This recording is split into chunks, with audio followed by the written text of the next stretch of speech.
fiscales allá en los lugares de la ingeniería financiera y no encontraron un peso, porque Petro había decidido desde el comienzo de su vida política que no se iba a enriquecer con la política. Que la política era un instrumento para transformar la sociedad. Y ellos sí, como Maduro, que espera reelegirse el domingo entrante, ellos sí querían arrodillar la justicia a la política. Lo que estaba haciendo Gustavo Moreno era construir un equipo de magistrados en la Corte Suprema de Justicia que cerrara definitivamente y archivara los procesos que contra los altos dirigentes políticos de Colombia existen por paramilitarismo. Es decir, la existencia judicial de procesos que demuestran que la clase política tradicional se articuló al narcotráfico y permitió e incluso ordenó el genocidio de sus propios electores. Nosotros creemos que para poder vivir en Colombia y para poder convivir tenemos que garantizar la plena autonomía de la justicia, de la política. Todo lo contrario que propone el candidato Maduro allá y el candidato Germán Vargas Lleras y Duque acá. Una independencia completa del poder judicial para otorgarle dignidad y capacidad. El poder judicial en Colombia solo les debe servir eficazmente a la ciudadanía en sus derechos, en sus libertades, no a los políticos. Propongo, en tercer lugar, quitarle la política a la corrupción. Pero eso se hace dándole el poder a la gente. No es con reformillas, es logrando que ustedes mismos gobiernen, es logrando que la estructura colombiana de tipo económico deje de crecer alrededor de los dineros fáciles y empiece a crecer alrededor de los dineros trabajados, difíciles por el trabajo. Y proponemos que la economía colombiana transite de una economía depredadora de la extracción de combustibles fósiles que está aniquilando la vida en el planeta a partir del cambio climático y podamos construir una viva y plena economía productiva. Nosotros sí creemos que el aguacate es más importante que el barril del petróleo.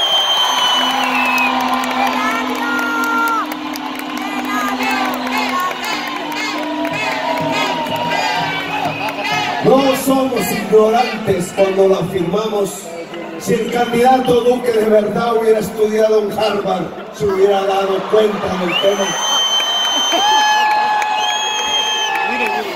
Porque ese chorro de petróleo se convierte inmediatamente en una entrada de decenas de miles de millones de dólares. Porque el chorro de petróleo no necesita puestos de trabajo, unos mínimos, para sacar lo que el hombre y la mujer lo puso en el subsuelo y para meterlo en un tubo. Un dinero fácil que nos llega. Ese incremento inusitado de dólares sin el trabajo humano hace bajar el precio del dólar. Abarata por tanto las importaciones. Y las sociedades entonces se dedican a consumir las cosas importadas, los alimentos, los vestidos, las motos, los carros. Miren Venezuela y ahí ven el espejo de lo que significa una economía extractivista. Los venezolanos cuando les crece el precio se creen ricos, pero cuando el precio se desploma resulta que no tienen con qué comer. ¿Por qué? Porque importan todo. La comida, las medicinas, la ropa, porque olvidaron las técnicas y la cultura de la producción. No es porque no tengan tierras fértiles, es porque ya no las saben cultivar. Nos quieren hacer parecer a Venezuela los señores Duque y Vargas Lleras solo por la codicia de seguir robándose las regalías del petróleo?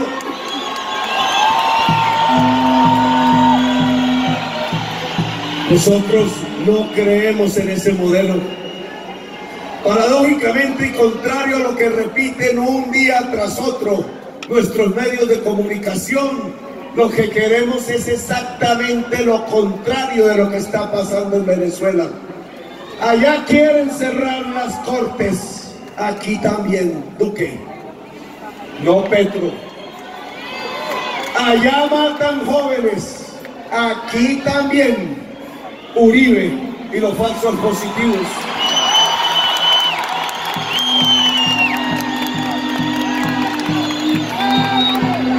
Allá quieren seguir viviendo de exportar petróleo y acabar con la vida en el planeta. Son fuerzas de la muerte, así se llaman izquierdistas. Aquí también. Y son Duque y Vargas Lleras los que quieren seguir haciendo depender la economía colombiana del petróleo. Y acaban también la vida del planeta, así aquí se llamen derechistas. La política ya no se divide entre izquierdas y derechas, la política se divide entre la política de la vida y la política de la muerte, y le ha tocado a la Colombia humana levantar el estandarte de la política de la vida en Colombia. Si nosotros nos separamos paulatinamente del petróleo y del carbón, como puse como límite en el tiempo 10 años, entonces ya los manipuladores de la palabra decían que quería gobernar 10 años. No, yo estoy proponiendo una confluencia democrática como en Chile, de tal manera que los partidos y los dirigentes y las dirigentes que quieran pactar un acuerdo sobre lo fundamental le puedan garantizar, si la sociedad colombiana quiere, varios gobiernos con presidentes de diferente nombre que sean capaces de aplicar un programa común. No es la reelección lo que a mí me preocupa, pero ese programa común es el que tiene que hacer transitar la economía colombiana hacia la producción. ¿Quién dijo que es pecado que la tierra fértil de Colombia produzca alimentos para la humanidad? ¿Quién dijo que es castrochavista o populista o comunista el hecho de plantear que es un crimen contra la humanidad el que puedan existir enormes extensiones de tierra fértil sin cultivar? En Estados Unidos, en Nueva Zelanda, en Europa, no permitirían jamás que sus tierras fértiles queden improductivas simplemente porque sus poseedores son mafiosos feudales que no quieren producir sobre la tierra.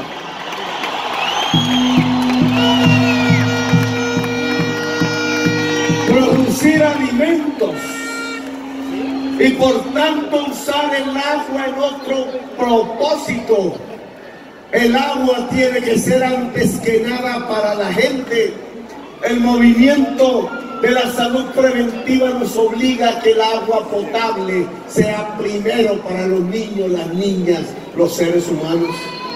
En Colombia los niños que mueren de hambre, mueren de sed. Porque aquí la política pública les quitó el agua. En La Guajira no tienen agua porque Álvaro Uribe prefirió que el agua fuera para sacar el carbón y no para la gente. Tamaña injusticia. Mientras salen los féretros de niños de ataúdes blancos en los pueblos pobres, salen los trenes permanentemente cargados de carbón hacia el mar.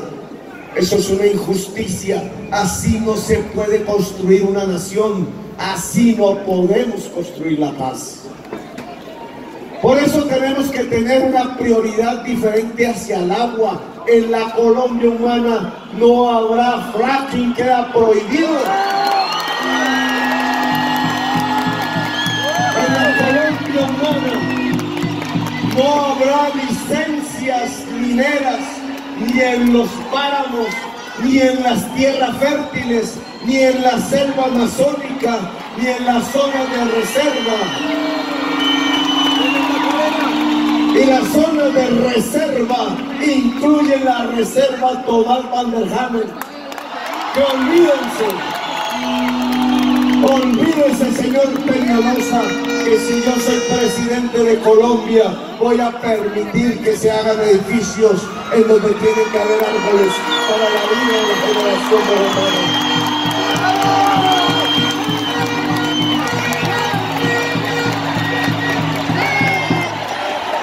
Y ya van a decir,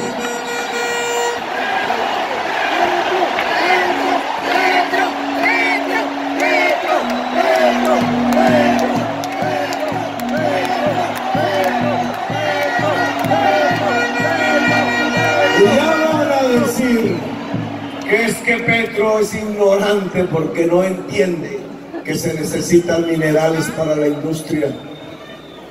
La vocación de Colombia no es la minería. Así quisieron los españoles convertirnos cuando vinieron a colonizarnos. Exportadores de oro, y prohibían a los artesanos producir allá en Santander. Y fueron los artesanos santanderianos los que gritaron por primera vez que nosotros no éramos para exportar oro, sino para trabajar la tierra y usar las manos y usar el cerebro.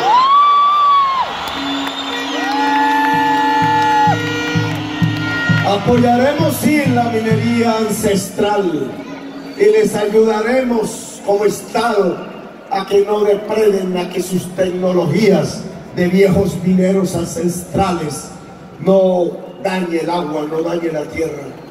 Pero Colombia no va a ser un país de minas abiertas exportando su propia sangre, su propio territorio. Colombia va a ser un país de agricultores y agricultoras. Los títulos de propiedad de la tierra que entreguemos será para la mujer campesina. El campesinado se transformará en granjeros. Colombia será un país de industriales y bajo las condiciones del siglo XXI. Transformar las cosas en el siglo XXI implica el saber.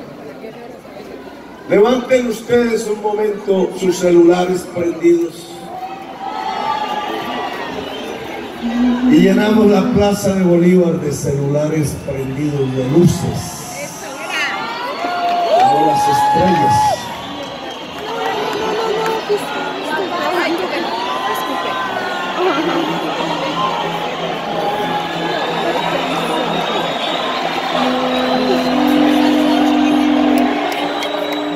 Un mar de luces,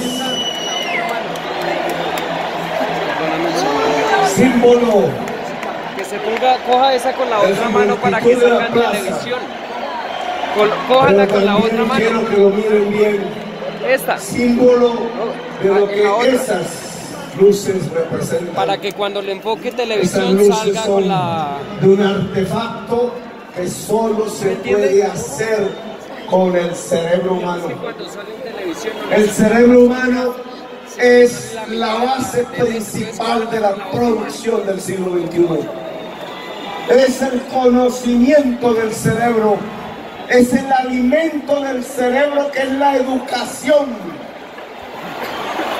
Todo este tipo de artefactos que hoy alumbran en las manos del pueblo bogotano es el producto de la inteligencia humana. Y sobre eso tenemos que sacar una lección como sociedad.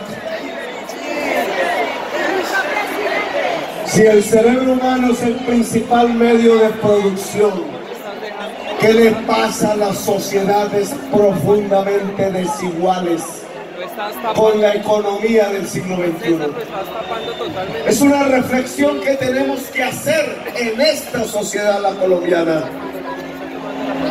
Yo me preguntaría, ¿hay alguna diferencia entre el cerebro de un hombre y el cerebro de una mujer? ¿Hay alguna diferencia entre el cerebro de alguien con la piel negra y el cerebro de alguien con la piel blanca? ¿Hay alguna diferencia entre el cerebro de alguien nacido en Bogotá y el cerebro de alguien nacido en Harvard? ¿Hay alguna diferencia entre el cerebro de una señora que piensa votar por Petro y el cerebro de una señora que piensa votar por Duque? ¡Sí! No hay ninguna diferencia. La única diferencia que hay allí es en el uso del cerebro, no en el cerebro.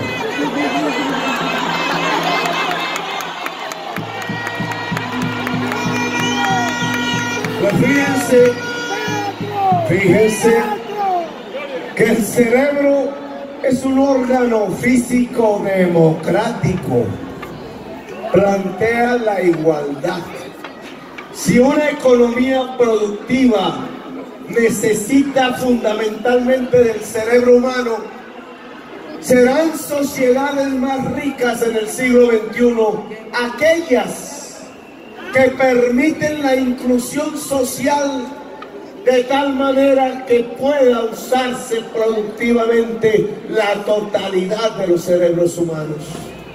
Colombia tiene hoy 50 millones de cerebros.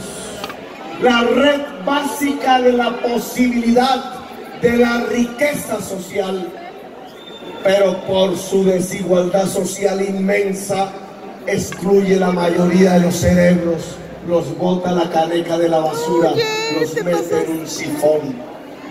Las sociedades desiguales empobrecerán en el siglo XXI. Esto no lo puede saber Duque, porque no lo estudió.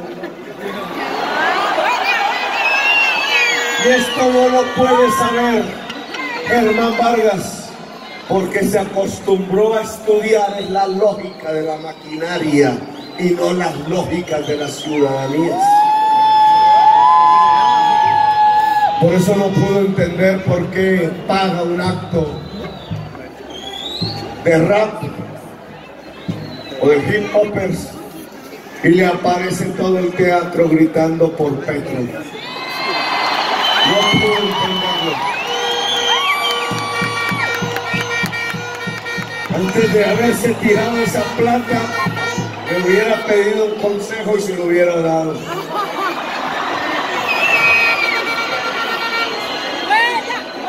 No pueden entender. Y hay una parte de la sociedad colombiana, aquella que es descendiente de la vida fácil y de los privilegios, que quieren mantener a la sociedad colombiana aún como es hoy, como una sociedad de castas profundamente desigual. Por eso reaccionaron con el voto ante la posibilidad de que continuara el programa de la Bogotá Humana que proponía el metro y la equidad social y el reequilibrio con la naturaleza. Y eligieron a este alcalde de hoy, que lo primero que hizo fue desmontar toda la política social.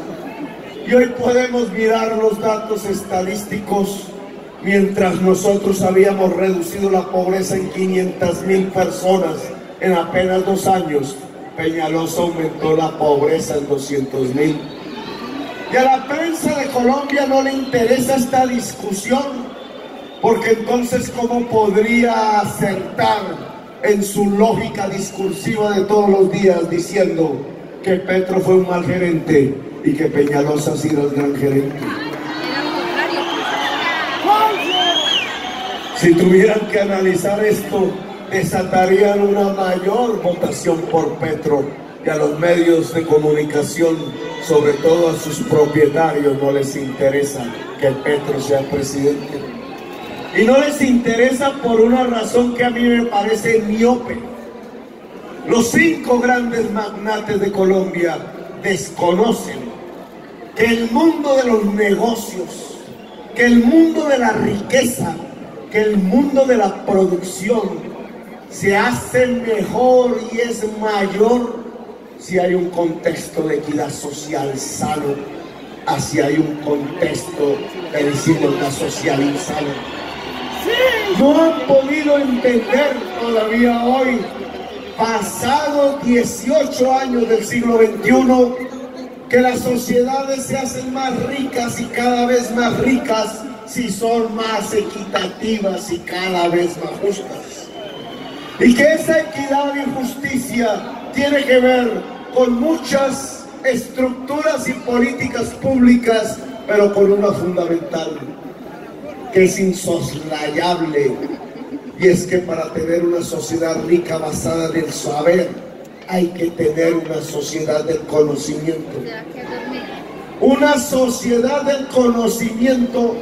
¿Cómo se puede construir en Colombia si el 90% de la población rural no terminó la primaria?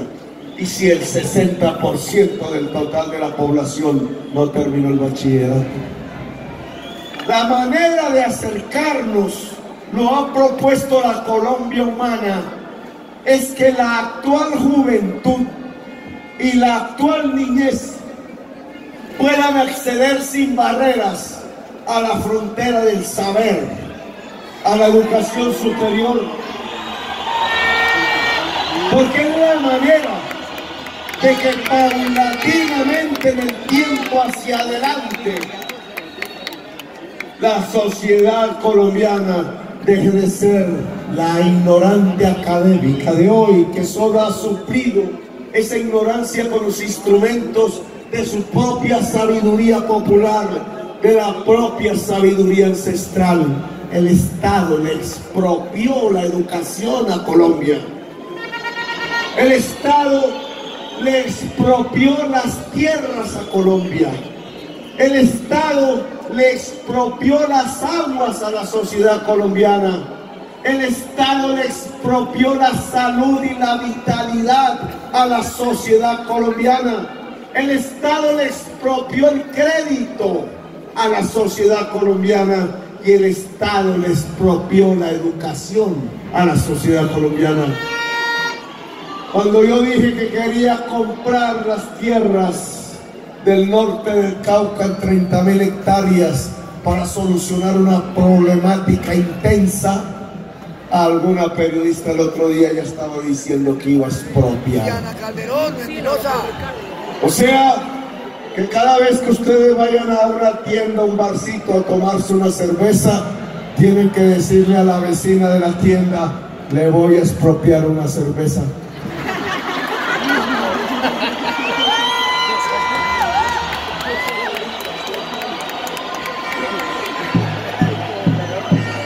Cuando vayan a comprar la leche en el supermercado, le van a tener que decir a la cajera que se van a expropiar la leche, porque la señora, tratando de manipular la opinión y destruir la imagen de Petro, confunde la palabra compra con la palabra expropiación. Nosotros en Bogotá, como alcalde, no expropiamos a nadie. Dotamos muchas cosas, mucha gente. Dar, donar, no es expropiar. Dimos educación, pusimos la universidad en el colegio. Hay 3 sedes construyéndose que nunca ven. Hay 45 sedes nuevas de colegios que nunca ven, a pesar que las invitamos y los invitamos a inaugurar una tras otra. Dimos instrumentos para producir, contrario a lo que hizo Colombia en su estado en los últimos 2 siglos, que se dedicaron a expropiar a la sociedad colombiana de las condiciones para poder trabajar. Nosotros no expropiamos, dotamos. Y por eso lo que nos proponemos para poder hacer transitar una economía hacia la producción es dotar a la sociedad colombiana de las condiciones para poder trabajar.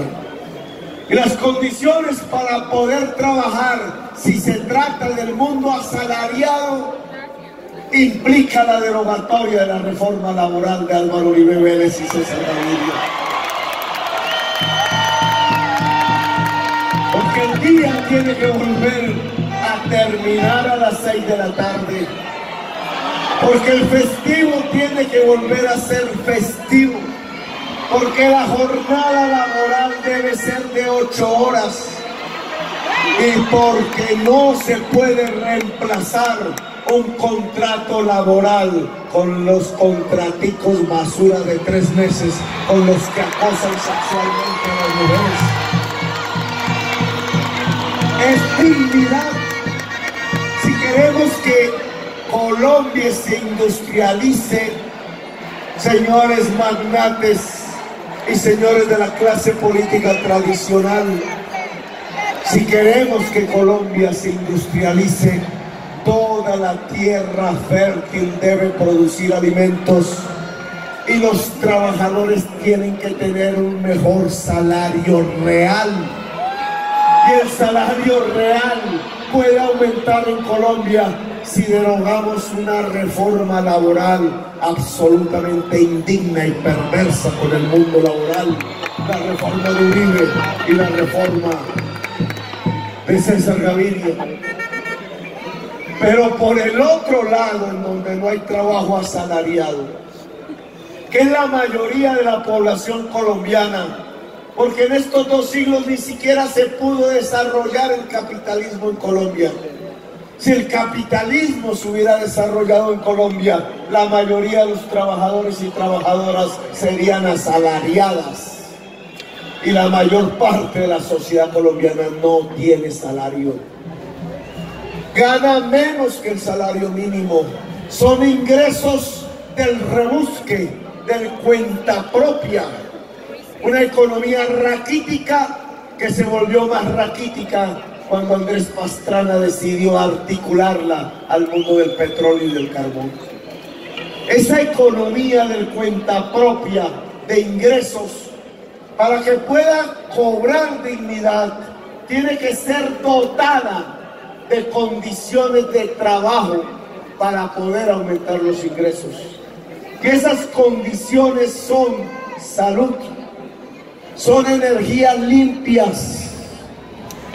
Ya por ahí han dado que diciendo que va a poner paneles solares, la copialina. Eso sí lo aprendí ahí en mi colegio. El que hace copialina termina falsificando los títulos.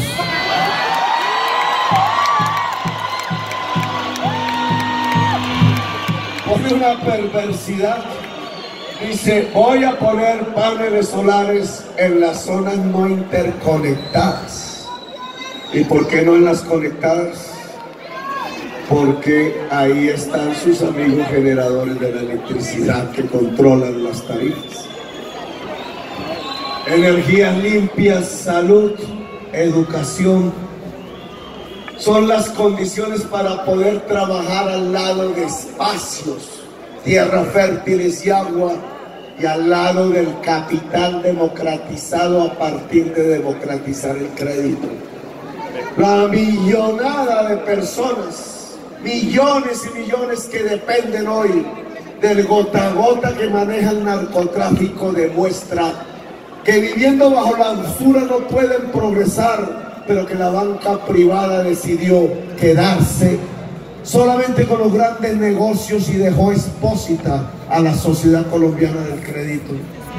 Nosotros vamos a fortalecer el banco agrario, que lo llamaremos industrial y popular, y va a competir con la banca privada sin cobrar servicios financieros para poder llevar el crédito a esa economía raquítica y popular para sacar a la mafia de usura. Pero la reforma fundamental es la del cerebro, que implica 2 condiciones: un sistema de cuidado de la niñez para que el cerebro no se deteriore por la desnutrición de manera irreparable, que estará a cargo de la vicepresidenta de la República y de la esposa de Verónica. Sistema del cuidado para que no muera ningún niño de hambre, para que la niñez y esta es la principal política de ciencia, tecnología y de seguridad, pueda cuidar su órgano fundamental, su cuerpo, su corazón y el cerebro, porque sin cerebro no podremos construir la sociedad del conocimiento. El 17% de la niñez está desnutrida, ya hoy está absorbiendo su masa cerebral, y la sociedad de la economía del siglo XXI, como lo acabamos de ver, demanda que esos cerebros sean sanos y potentes. Y la potencia no solamente física, la potencia también necesita de un alimento fundamental que se llama la educación. La juventud de hoy no debe tener barreras para ingresar a la educación superior en Colombia. Y la barrera fundamental hoy, además de algo de infraestructura, se llama matrícula, se llama cobrar por la educación superior. Por eso nosotros hemos propuesto, para llevar a Colombia hacia una sociedad del conocimiento en el futuro, un sistema de educación superior que debe incluir el SENA, porque el SENA debe saltar a la educación superior en Colombia. Lo cual significa que cualquier muchacho o muchacha del SENA podría ser trasladable a una universidad o viceversa a partir de créditos, o que en cualquier colegio público de Colombia en su último año o el 12 se podría ya comenzar la carrera de educación superior a partir de créditos que ya de hecho sería gratuita. Que se nace profesional. Lo que queremos es un sistema de educación superior de calidad, presencial y gratuito. Nos cuesta 14 billones de pesos al año. Ahí nos dicen que el populista al principio. Después, el mismo Duque llegó a plantear, ahora hace poco, la educación gratuita. Dijo educación superior pública, gratuita, copialina y virtual. Trampa. Como en el panel solar la trampa está en la palabrita. Porque lo virtual es un complemento, pero no puede reemplazar por razones de calidad la educación presencial. Y la educación presencial vale plata.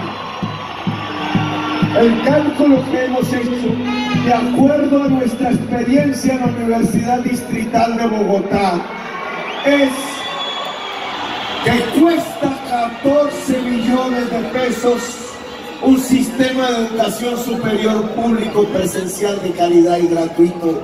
Y hoy solo hay en el presupuesto nacional 3.6. 3.6 es la consecuencia de la política de Álvaro Uribe y Andrés Pastrana cuando decidió quitarle los recursos a la educación para pasarlos al Ministerio de Defensa, no para educar en educación superior al policía o al soldado, porque hubiera sido hasta importante eso, sino para llevárselo en bombas, guerras y fratricidios. Y al lado de ese traslado presupuestal terminaron llevándose en carne, hueso y vida a la juventud colombiana, a la fuerza, engañados en camiones que llevados hacia la zona de combate terminaban desnudados y fusilados uno tras otro. 10.000, dice el Guardián, diario de Inglaterra, para ser presentados como bajas.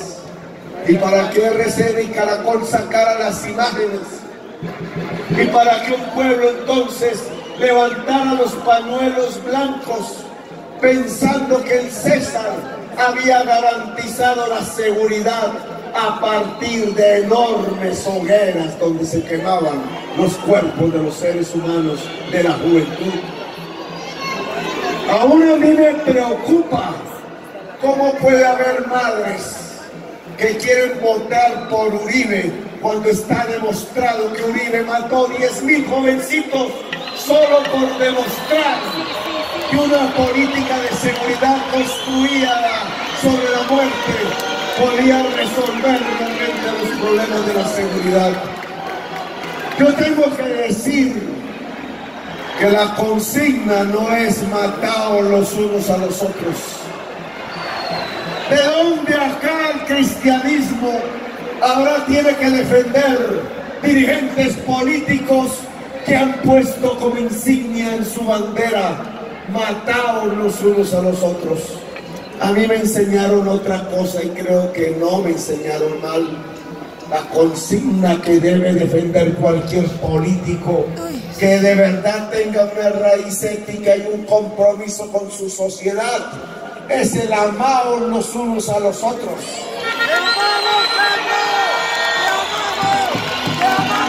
O nos están cambiando la agenda religiosa por una agenda política del odio y la venganza. Pero aquel que murió en la cruz dijo con certeza que lo que le esperaba a la humanidad era amarse los unos a los otros, no matarse los unos a los otros. Y el amor social es la solidaridad social. Es la opción preferencial por los más excluidos, las más excluidas. Y en una sociedad abiertamente y profundamente desigual como Colombia, el amor social, la solidaridad y la opción preferencial por los más excluidos es una política absolutamente democrática y correcta para un gobierno. Y comienza por el cerebro, comienza por la educación. Nosotros queremos en 4 años que la totalidad de la juventud pueda acceder, si quiere, a estudiar lo que se le dé la gana en un sistema de educación superior público y gratuito.